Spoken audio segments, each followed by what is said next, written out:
La retirada del pañal es un momento que se vive con bastante incertidumbre, ya que no sabemos cómo van a reaccionar nuestros hijos o hijas ni cuándo se va a ser capaz de controlar los esfínteres.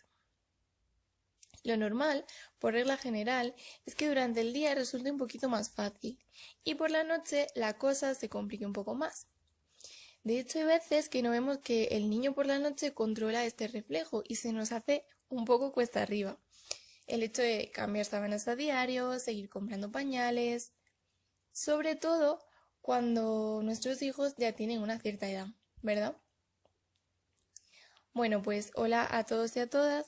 A continuación vamos a tratar un tema que preocupa a muchos de vosotros y es la enuresis, o dicho de otro modo, la falta de control de esfínteres a una edad a la que debería de ser controlada.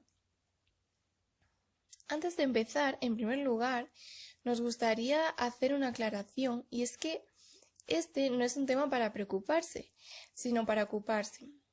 Esto es algo muy importante que queremos recalcar y que quede claro. Y una vez dicho lo anterior y entrando un poco más en materia teórica, podemos decir que en la actualidad el concepto más universalmente aceptado como enuresis se refiere a una micción funcionalmente normal que ocurre involuntariamente durante el sueño, al menos 4 veces al mes y en niños que han cumplido los 5 años. Es un problema bastante común en la población infantil y normalmente se suele intervenir sobre él a partir del primer curso de primaria, es decir, a los 5 o 6 años. Hasta no hace mucho, ese problema era bastante desconocido en el ámbito de la educación y los profesionales que formaban parte de ella, ya que son cuestiones que están más delegadas a otro tipo de personal relacionado con el ámbito de la salud, como son los pediatras. No obstante, sí tenemos la labor de informar y dar unas pautas acerca de cómo se puede manejar la situación en el hogar, cuando esto sucede y a qué profesionales se puede acudir. La probabilidad de padecer enuresis es mucho mayor en varones, ya que como podéis observar en la presentación, el porcentaje en chicos es más del doble que en las chicas. Y la edad para diagnosticarla nunca será menor de 5 años. Incluso hay muchos pediatras que recomiendan esperar hasta los 6 años de edad. Etiología, ¿cuál es su origen? Se han involucrado varios factores en el origen de la enuresis, aunque su origen no está realmente definido, no hay una causa por la que se produzca la enuresis, sino que es la influencia de varios factores. Uno de ellos, los genéticos. Hay estudios realizados que demuestran que cuando los padres han sido enuréticos, un alto porcentaje de los hijos tienden a serlo, hasta en un 77%, si ambos padres lo han sido en su niñez.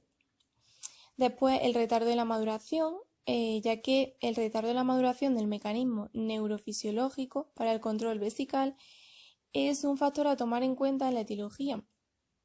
De hecho, algunas investigaciones revelan que un alto porcentaje de los pacientes enuréticos se curan solo al alcanzar los 10 años de edad, salvo casos de un fuerte componente emocional. Esto es muy importante, ya que algunos padres en ocasiones son demasiado estrictos y tratan de comenzar a entrenar a su hijo desde una edad muy temprana, por poner un ejemplo, a los 6 meses, sin tomar en cuenta el tiempo que se necesita para la maduración del sistema nervioso central.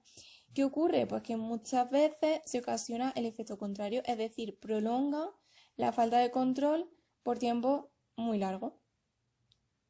También encontramos factores psicológicos. Los factores emocionales son la causa de un gran porcentaje de enuresis secundaria.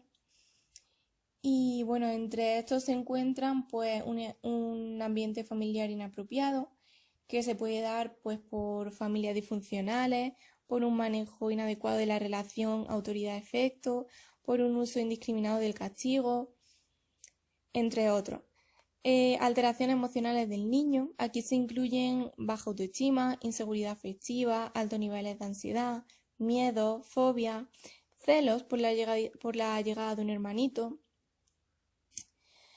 Y después también encontramos las regresiones del desarrollo, que esto significa volver a estados anteriores del desarrollo por motivo de un impacto emocional muy grande, como por ejemplo el divorcio o separación de los padres, el cambio de cole y factores varios.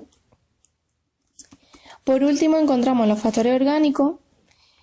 En estos factores hay muchos autores del tema que consideran que un 5% de los niños enuréticos tienen alteraciones del sistema urinario, desde inflamaciones, infecciones, malformaciones de la uretra y la pelvis renal. Y también pueden existir otras causas, pero no vamos a adentrarnos ahí, ya que esto ya es un tema más bien clínico que bueno, no nos corresponde a nosotros como docentes. Existen clasificaciones muy variadas en cuanto al aspecto de la enuresis en el que nos centremos. Aquí concretamente vamos a atender a aquellas que consideramos más general y por ende más común. Y es, por un lado, la primaria y secundaria. Cuando hablamos de enuresis primaria nos referimos a que nunca ha existido un periodo de sequedad mayor a 6 meses. Y cuando hablamos de secundaria nos referimos a que aparece después de un periodo seco de al menos 6 meses. Por otro lado, encontramos la monosintomática o no monosintomática. En la primera, el único síntoma urinario es el escape de orina y en la segunda, la enuresis se acompaña de otros síntomas urinarios diurnos.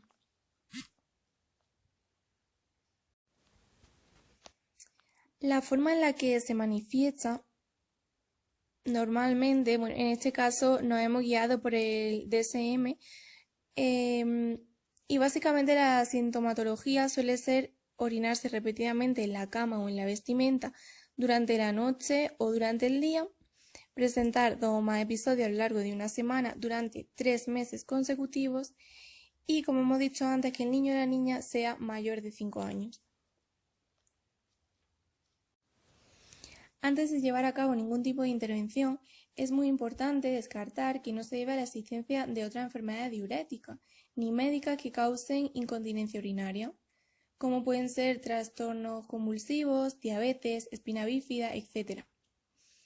Esto únicamente lo podemos hacer a través de un análisis clínico, es decir, debemos acudir a un pediatra cuando veamos esta sintomatología que hemos explicado anteriormente.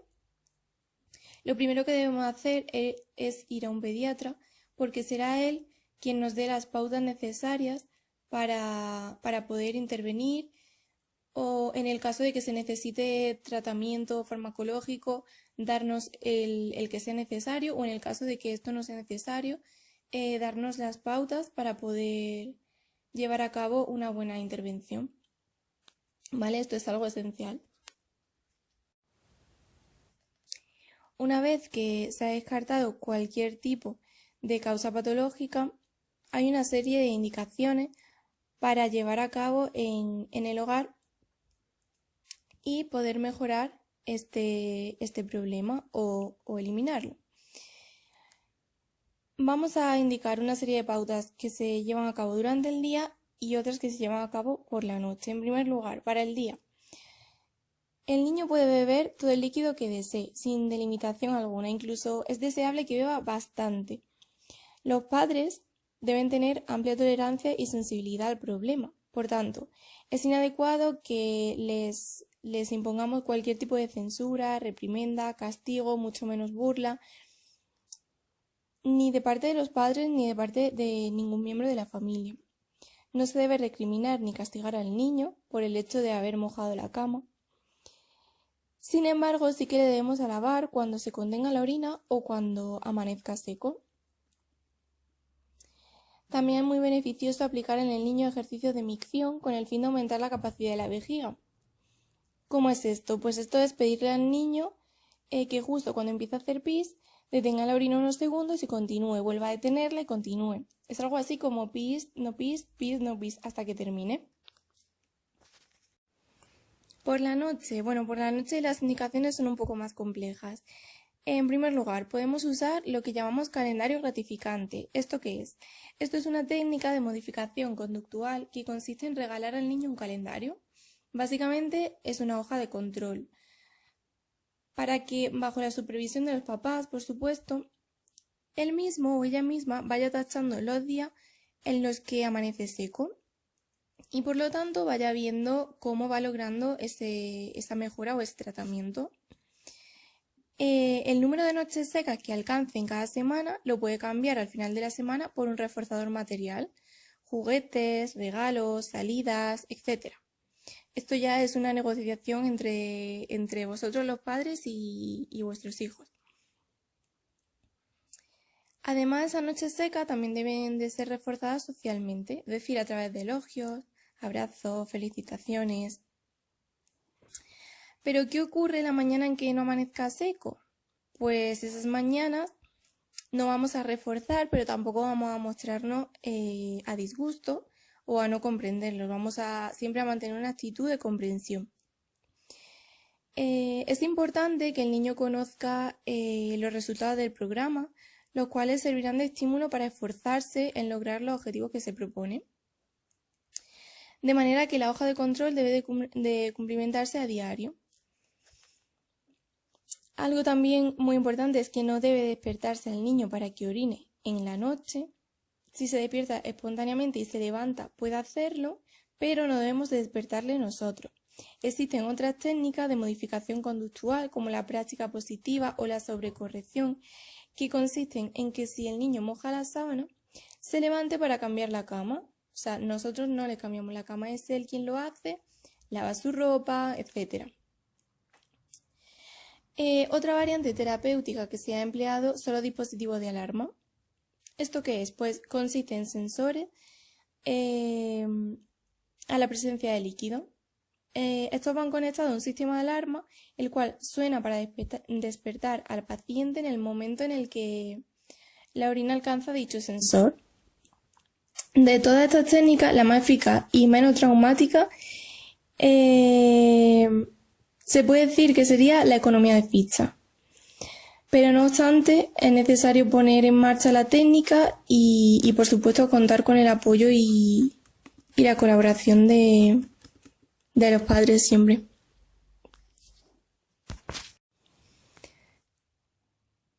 Consejos. ¿Cuándo, dónde, cómo enseñar a los niños el control de la micción? Son interrogantes que se plantean con muchísima frecuencia tanto en las consultas de pediatría como en los colegios. ¿Y qué pasa? Pues que no existe una respuesta precisa a ello, pero sí que se pueden seguir una serie de consideraciones. Estas son, en primer lugar, no desesperar y ser pacientes, dirigido a los padres, desmitificar el problema, nunca culpabilizar al niño o niña y reforzar positivamente siempre que la conducta sea aquella que deseamos para aumentar su autoestima. Y bueno, ya por último, para finalizar, como hemos dicho al principio, queremos reiterar la frase de que no se trata de preocuparnos, sino de ocuparnos.